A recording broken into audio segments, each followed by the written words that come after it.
Hotel में ना एक बाबा जी बर्तन मांजते थे, बूढ़े आदमी थे, 70 साल के करीब उम्र थी।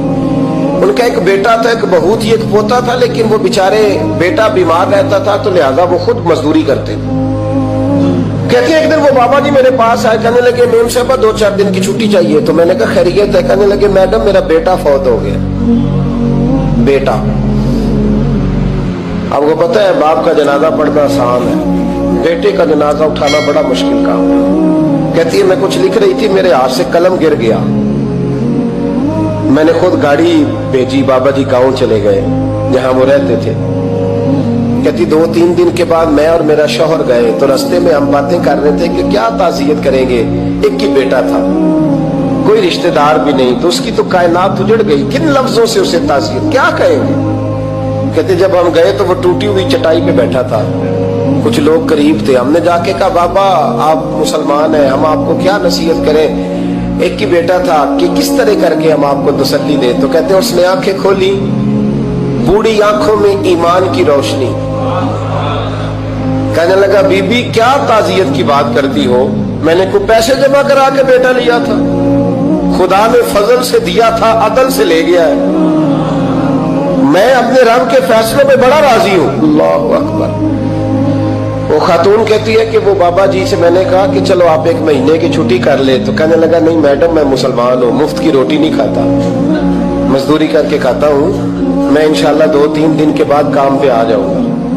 कहती वो चंद दिनों के बाद आ गया, अल्लाह की कुदरत के अभी 2-3 माह गुजरे थे, फिर आया, मैडम छुट्टी चाहिए कुछ दिनों की। मैंने कहा खैरियत है? कहने लगे वो मेरी बहू भी हार्ट अटैक से फौत हो गई। कहते अब मैं भी तड़प गई और ईसाई हो कि मेरी आंखों में आंसू आ गए। मैंने कहा घर का दरवाजा बंद हो गया, अब ये बेचारा क्या करेगा। वो अपने शौहर के गम में हार्ट अटैक से फौत हो गई। कहते हम फिर 2-3 दिन के बाद ताज़ियत के लिए गए, फिर टूटी हुई चटाई, बूढ़ा ना अपनी उंगलियों से जमीन पर कुछ बना रहा है। कहती करीब गई और मैंने जाके कहा बाबा अब तो तसल्ली आपने खुद ही करनी है, जो निजाम था वो तो हो गया। तो कहते हैं फिर उसने आंखें खोली, आसमान की तरफ देखा तो कहने लगा बेटी कोई परेशानी नहीं, मेरा बेटा बगैर शादी के भी तो फौत हो ही सकता था ना, बस मेरे मालिक ने जब चाहा जैसे चाह हुआ, मैं इंशाल्लाह 2-4 दिन के बाद काम पे आऊंगा। ये मेरा 3-4-5 साल का पोता है, अभी स्कूल दाखिल हुआ है, मैं साथ ले आऊंगा, वहां मेरे साथ ऊपर क्वार्टर में जहां मैं रहता हूं ये भी रहेगा। कभी कभी मैं देखती छत पे खड़े होके कि दादा घोड़ा बना हुआ है और पोता सवारी कर रहा है, वो सवेरे उठता उसको स्कूल छोड़ के आता, शाम को लेके आता, प्यार करता, मोहब्बत करता। तीसरी मंजिल पर हमने क्वार्टर दिया हुआ था, वहां दादा पोता रहते। अल्लाह तू बड़ा बेनियाज है।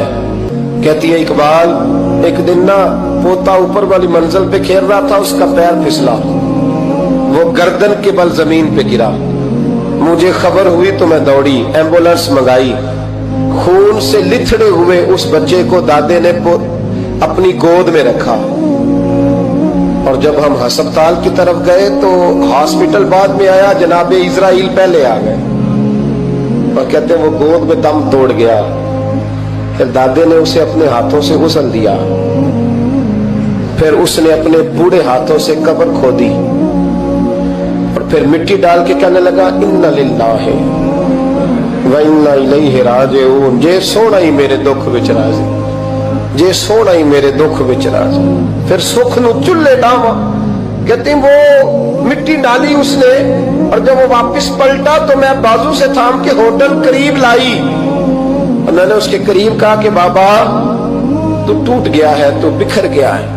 तो कहते यूं उसने हाथ रखे और यूं आंसू छटक दिए। कहने लगा मैडम क्यों क्यों, मेरे अंदर कोई अकीदा नहीं, मैं कोई लवारस हूं, मेरा कोई रब नहीं, मैं क्यों परेशान रहूंगा, मैं तो पका हुआ फालू, थोड़े दिन गुजरे के कब्र में जाऊंगा और जब जन्नत में जाऊंगा तो अल्लाह मेरी बेटे से भी मुलाकात कराएगा, मेरे पोते से भी मुलाकात कराएगा, मेरा रब सारी मुलाकातें करा देगा, मैं अपने अल्लाह की रजा पे बड़ा राजी हूं।